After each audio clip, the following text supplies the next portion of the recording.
What advice would you give another charity that's thinking about starting to use social media?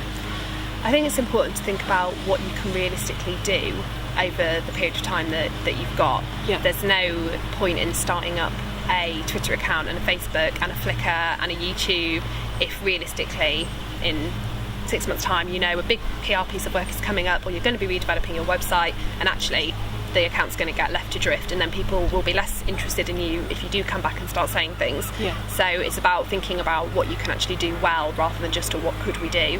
Also, who are your audience and what do you want them to do? If your biggest selling point is that we're a campaigning charity and we're all about actions and getting people to come and take a stand and sign this petition and email their MP, then think about working really closely with your campaigns team and how you can get the maximum benefit out of it.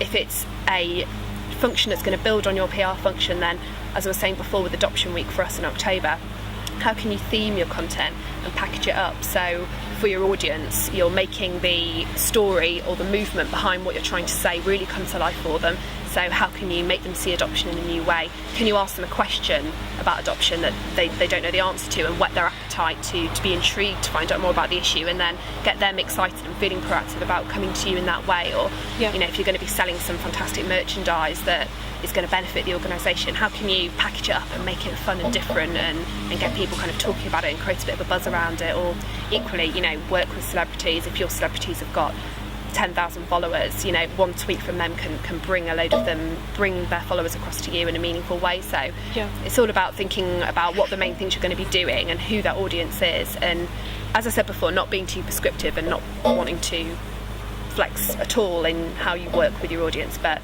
if you've generally got an idea of who they are and what you want them to do, you know what your main actions are. And again, you don't have to write a new piece of content every time you want to say something. You've got loads of great content on your website.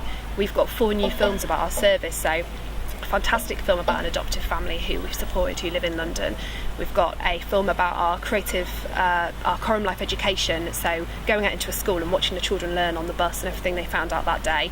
We've got a great piece about creative therapy and a little boy who's autistic who we've been supporting. And we've got another piece about supported housing and a really fantastic young girl who's been in the care system since she was about 4 and who is now living in supported housing and has got access to education opportunities and is really thriving. So how would we push that content out there, and how could we share that with people? We don't have a marketing budget for that, so they'll be through our social media accounts, and it's more than just putting them out there. It's about asking people a question about that girl's story, or a comment that she says she's been feeling, or a blog she might have written for us. So it's just all about how you can bring that content to people and share it with them and help them to really understand the value of your charity and what you stand for, and bring your mission and your vision to life, really. So they're not just on a piece of paper, they're kind of, for people to enjoy, really. And it's people are on social media browsing, so entertain them, surprise them, shock them, teach them something. Yeah.